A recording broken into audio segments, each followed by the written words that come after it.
سے مناتے ہیں. اب ہماری قوم کی اکثریت اس بات سے بالکل غافل ہے, بھولی ہوئی ہے. یہ جو ابتدائے شعبان ہے اس کے روزے کتنے فضیلت والے ہیں, لیکن حلوہ پکانے کی جو رسم ہے وہ بہت لوگوں کو پتا ہے.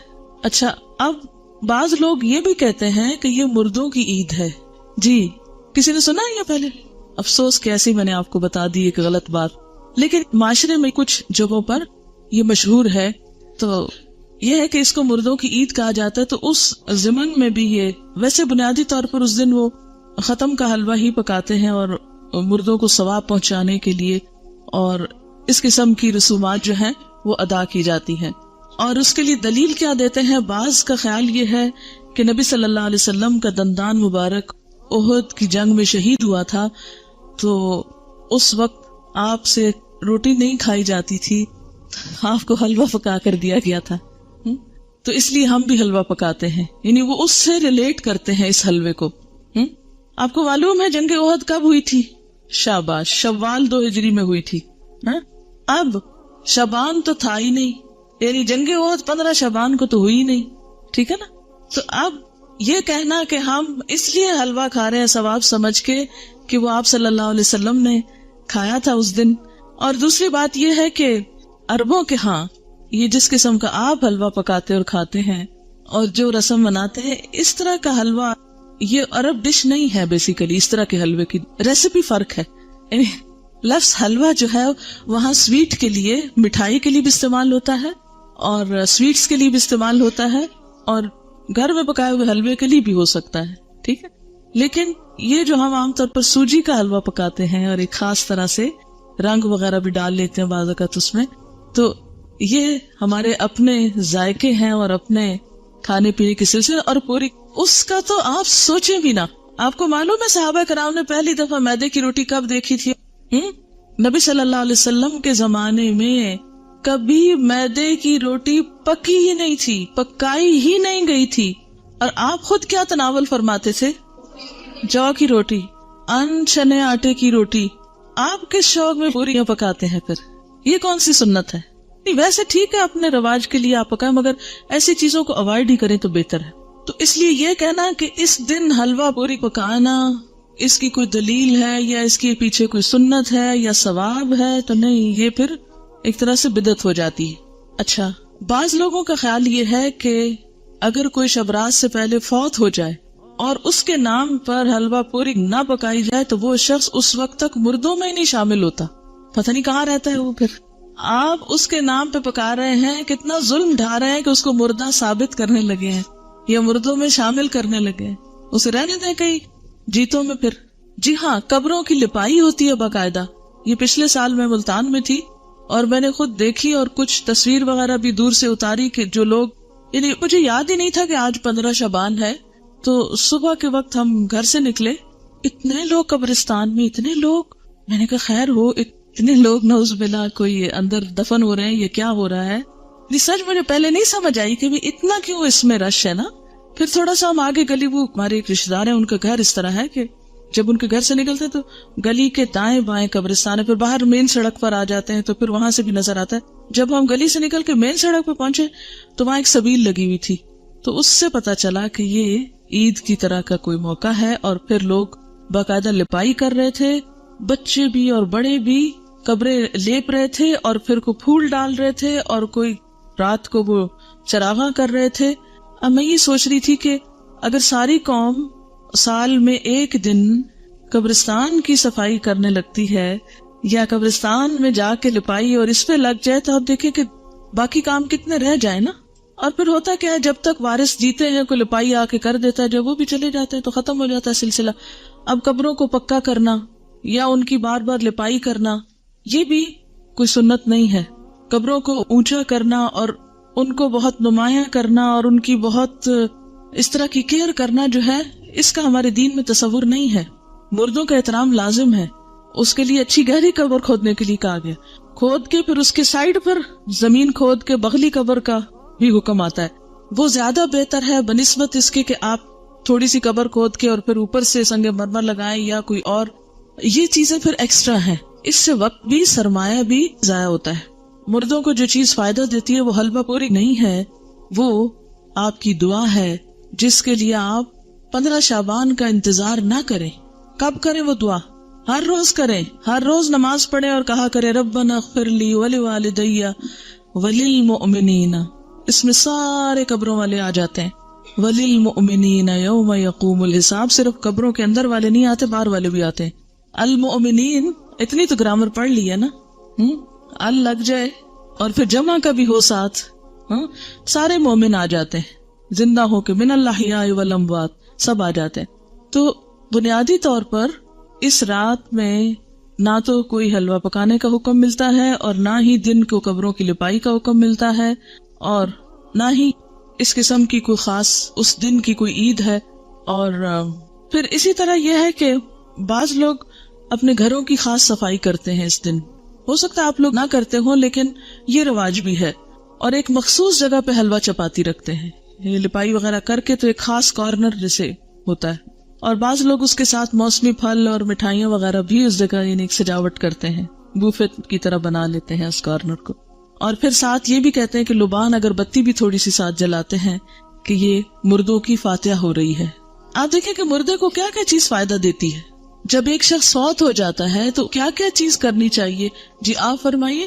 انسان قبر میں تنہا اترتا ہے، صرف ایک چیز ساتھ اترتی ہے اور وہ انسان کا اپنا عمل ہے. ٹھیک ہے، باقی 2 چیزیں واپس آ جاتی ہیں، اولاد اور مال. جیسے غلام وغیرہ ہو یا اور کوئی گاڑی جس پہ لے گئے اس کو، یا اس کے علاوہ بھی اگر کوئی چیز ہے تو یہ 2 چیزیں جو ہیں واپس آ جاتی ہیں، مال اور اولاد. باقی عمل ساتھ اترتا ہے.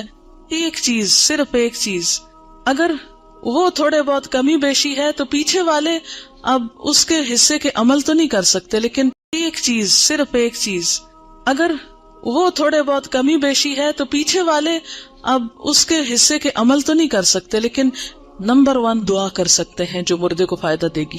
اور اس کے لیے آپ اس دن سے دعا شروع کیجئے جس دن سے وہ فوت ہوا، اور ہر روز کیجئے، اور اس میں آپ دیر نہ کیجئے، کرتے رہیے.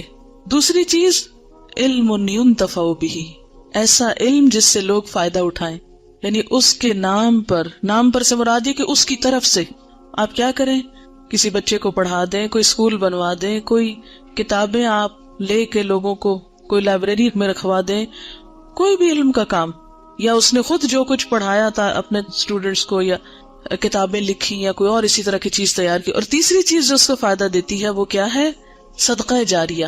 آپ اس کے لیے قربانی کریں، آپ اس کے لیے پیسے غریبوں کو دیں، مسکینوں کو کھانا کھلائیں، اس کی طرف سے صدقہ کر سکتے ہیں. ٹھیک ہے، لیکن خاص دن حلوہ پوری پکا کے، روشنی اگربتی جلا کے، اور ایک خاص سٹائل میں یہ سب کرنا جو ہے، یہ نبی صلی اللہ علیہ وسلم کی ایسی کوئی سنت نہیں ہے، اور نہ ہی ایسا دین کو مشکل بنایا گیا ہے جو ہر شخص کے بس کی بات نہ ہو.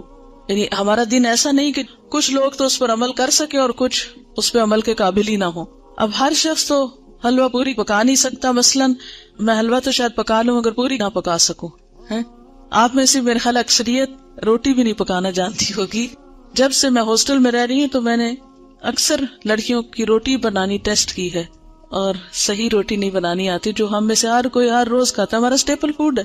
کچی روٹی پکاتے ہیں، جلی بھی پکاتے ہیں، صحیح روٹی نہیں پکانی آتی. تو اب آپ دیکھیں کہ اگر روٹی نہیں بنانی آتی تو پوری کس کو بنانی آتی ہوگی. ٹھیک ہے نا. پھر اس کے بعد یہ ہے کہ ہر ایک کے پاس اتنے پیسے کہاں ہوتے ہیں کہ وہ حلوے کے لیے سب کچھ مہیا کر سکے. اور پھر آپ دیکھیے کہ حلوہ بھی پکانے کا صحیح طریقہ آنا چاہیے. کئی لوگ میں نے دیکھے ہیں کہ وہ کچا پکا سوجی کو کر کے اس میں یلو کلر ڈال کے، پانی ڈال کے اور کچی چینی ڈال کے حلوہ پکا کے رکھ دیتے ہیں جس سے پیٹ میں درد ہو جائے. حلوہ اس وقت اچھا پکتا ہے جب آپ کو سوجی بھوننی آتی ہو صحیح، اور وہ پیشنس مانگتا ہے، صبر. بہت ہلکی آنچ پہ کوئی کم از کم 1 گھنٹہ اگر آپ سوجی بنائیں پھر جا کر صحیح حلوہ بنتا ہے. سوجی بھوننے میں جلد بازی جو ہوتی ہے وہ کبھی بھی حلوے کو صحیح نہیں پکنے دیتی. ٹھیک، لیکن ہم ہر چیز میں انسٹنٹ فوڈ کے عادی ہو گئے، انسٹنٹ، جلدی، فوری، جس کے نتیجے میں ہم اب دوسروں کو بیمار تو نہ کریں ایسے حلوے کھلا کے. بعض اوقات دم بھی اس کا صحیح نہیں آنے دیتے، کچا ٹیسٹ آ رہا ہوتا ہے اس میں. آپ کو پتا ہے مکھڈی حلوہ جو ہوتا ہے وہ کیسے بنتا ہے؟ دیکھیں خواتین کا دل پسند ٹاپک ہے نا، تو کیا ہوا اگر ہم اس پہ ذرا سی بات کر لیں. کیسے بنتا ہے؟ کسی کو آتا ہے؟ ہاں بتائیے. ہاں کتنی دیر پکتا ہے؟ تھوڑا ہے. کوئی اور بتائے گا؟ اٹک کی طرف کا کون ہے آپ میں سے؟ کیونکہ اس طرف یہ مکھڈی حلوہ بنتا. ہاں بتائیں گے آپ کتنا ٹائم لگتا ہے مکھڈی حلوہ بننے میں؟ دیکھا، اب خالہ تک رہ گیا. دیکھا آپ نے سیکھا نہیں ہے. وہ ہوتا یہ ہے کہ سوجی کو پانی یا دودھ میں بھگوتے ہیں، پھر اس کو اتنا پکاتے ہیں کہ وہ دونوں پھر الگ ہوں. یعنی دودھ تو خیر الگ نہیں ہوتا، لیکن اس کا جو گھی ہے، گھی میں پکاتے ہیں نا، تو پھر وہ گھی اور وہ بالکل الگ الگ جب ہو جائے تو پھر اس کو چھوڑتے ہیں. اور تقریباً 6 گھنٹے تو اس میں لگ ہی جاتے ہیں اگر آپ صحیح پکانا چاہتے ہیں. ویسے تو 2 منٹ میں بھی آپ گھول کے گرم کر کے رکھتے ہیں. خیر یہ باتیں میں نے ضمناً ودن بریکٹس اس لیے کی ہیں کہ آپ سب بچیاں ہیں، خواتین ہیں، گھر والوں کی صحت کا انحصار آپ پر ہے. اگر آپ کو صحیح کھانا پکانا آتا ہوگا اور صبر بھی ساتھ آتا ہو تو پھر آپ کے گھر والے صحت مند ہوں گے، اور وہ صحت مند ہوں گے تو آپ کو دین کا کام کرنے کا وقت ملے گا.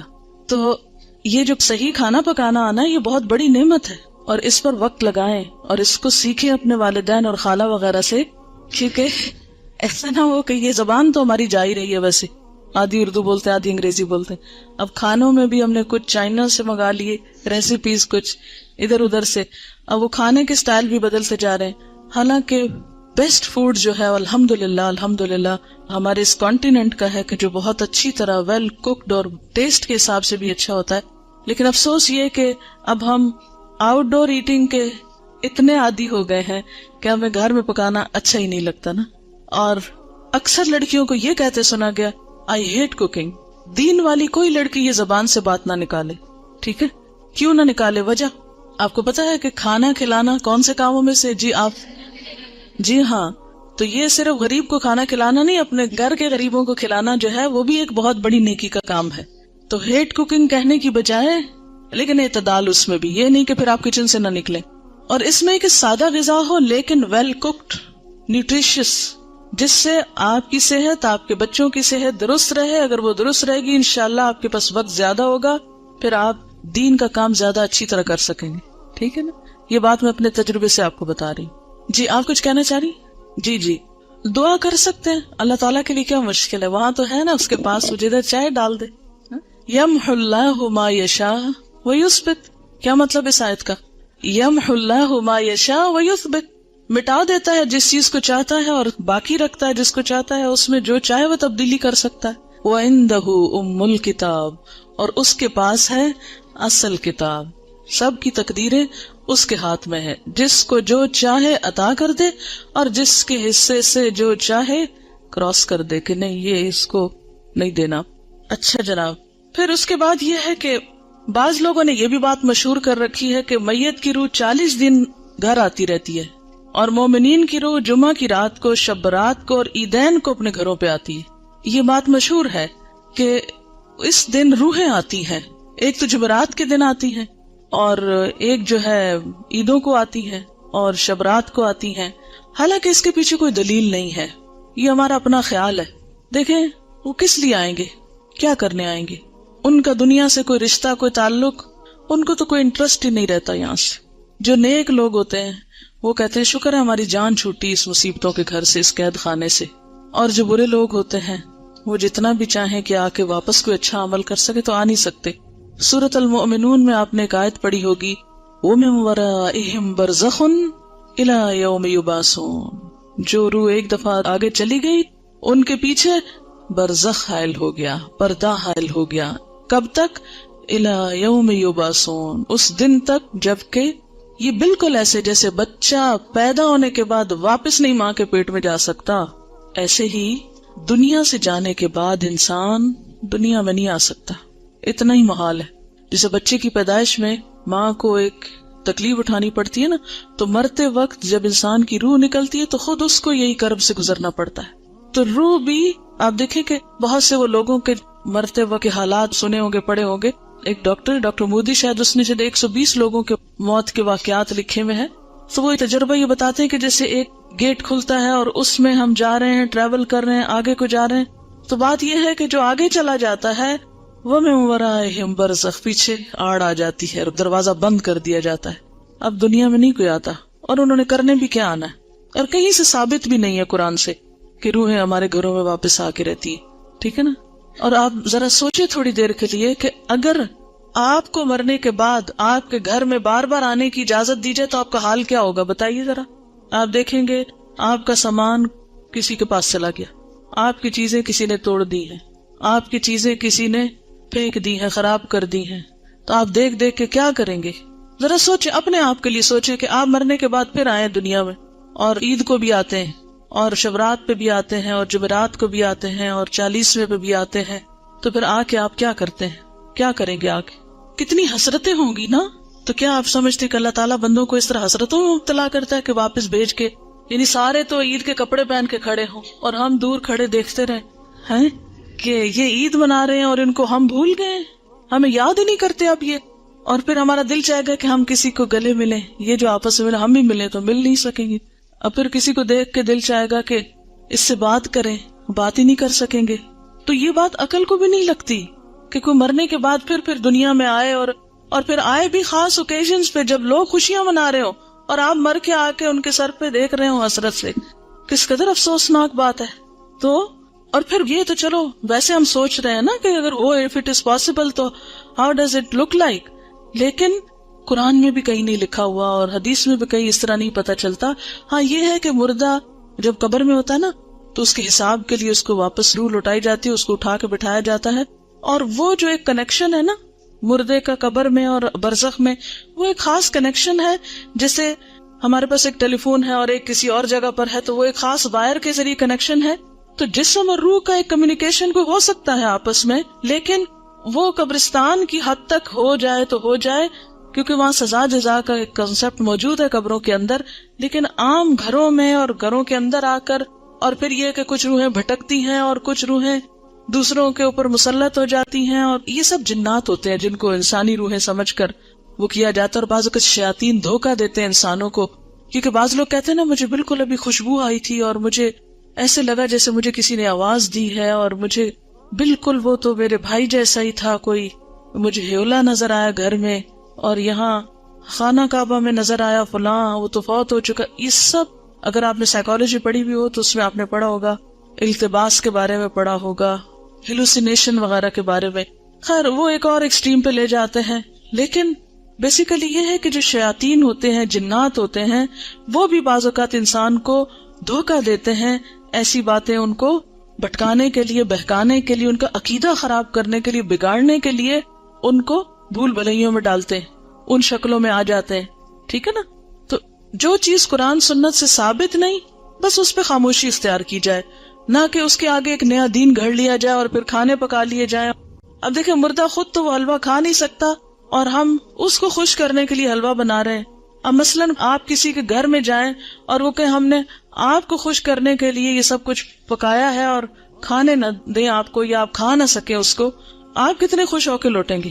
اچھا بعض لوگ ایک مغالطہ دیتے ہیں، وہ کہتے ہیں یہ جو آتا ہے نا تنزل الملائکۃ والروح فیہا باذن ربہم من کل امر سلام، کہ لیلۃ القدر میں روح اترتا ہے.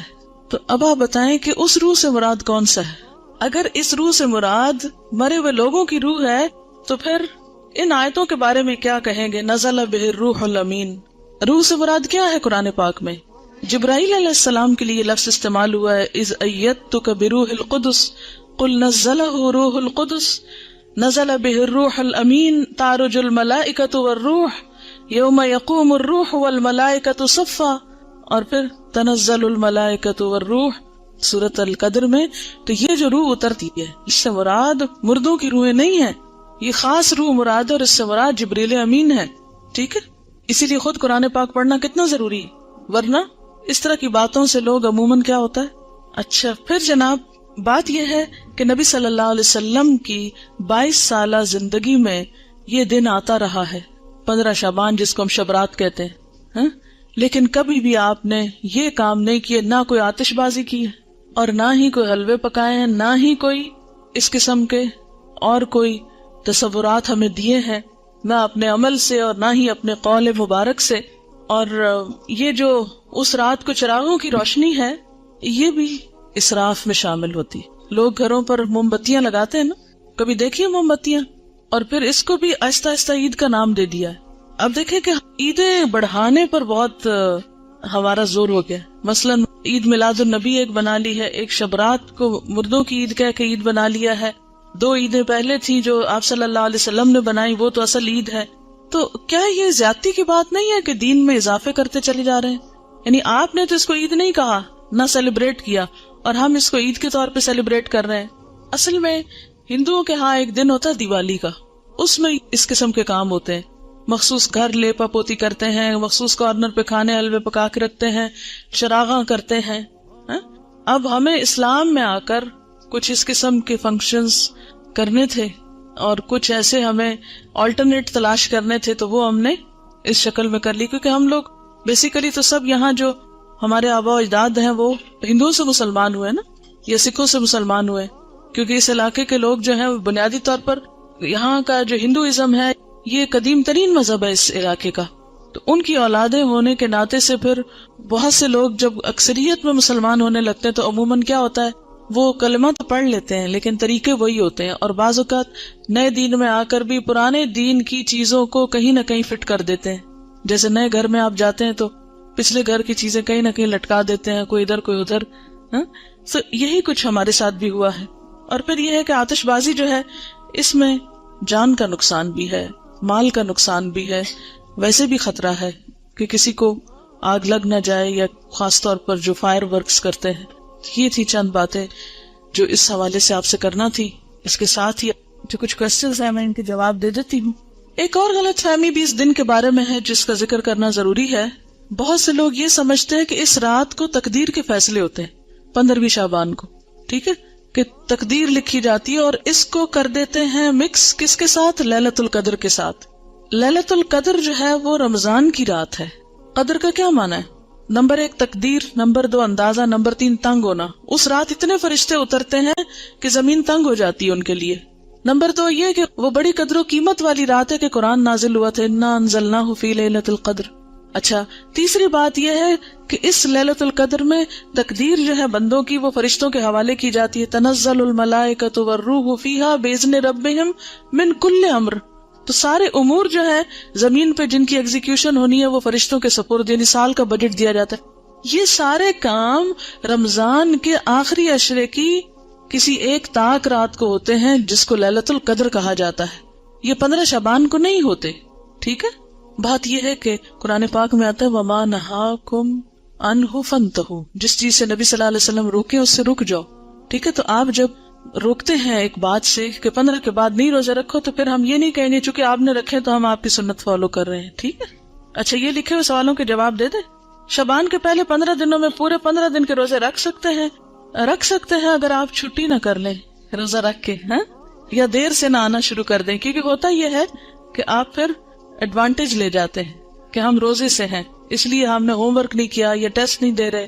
اگر کوئی یہ پوچھے کہ ہم کیا کریں اس دن 15 شعبان کو، نہیں لوگوں کو عادت ہو گئی ہے ختم وغیرہ کرنے کی، تو اس لحاظ سے وہ پوچھیں کہ پھر اس دن کیا کریں، تو ان کو کیا جواب دیں؟ کیا جو پکا کر گھر حلوہ چاول وغیرہ بھیجے تو اس کو کھا لیں؟ اب دیکھیں بدعت کا کھانا ہے، ٹیکس کی قسم کا ہے. پہلی بات تو یہ ہے کہ انہیں کہیں وہی کریں جو روز کرتے ہیں، نمازوں کی پابندی کریں، صدقہ خیرات جیسے روٹین میں کرتے ہیں. کیونکہ جو دن اللہ کے رسول صلی اللہ علیہ وسلم نے مخصوص نہیں کیا کسی خاص عبادت کے لیے، اس کو اپنی طرف سے بتا کے اچھا آپ یہ کر لیں یہ کر لیں یہ کر لیں، تو یہ بھی درست نہیں ہوگا. آپ کیا بتائیں جو روز کرتے ہیں وہی اس دن کریں، کیونکہ نبی صلی اللہ علیہ وسلم سے کوئی خاص عمل ثابت نہیں ہے. اگر والدین اور شوہر روزے اس ماہ میں منع کرے تو کیا ان کی بات مان لی جائے؟ نفلی روزے میں شوہر کی اجازت ضروری ہے، تو یہ نفلی روزے ہیں، ٹھیک ہے نا.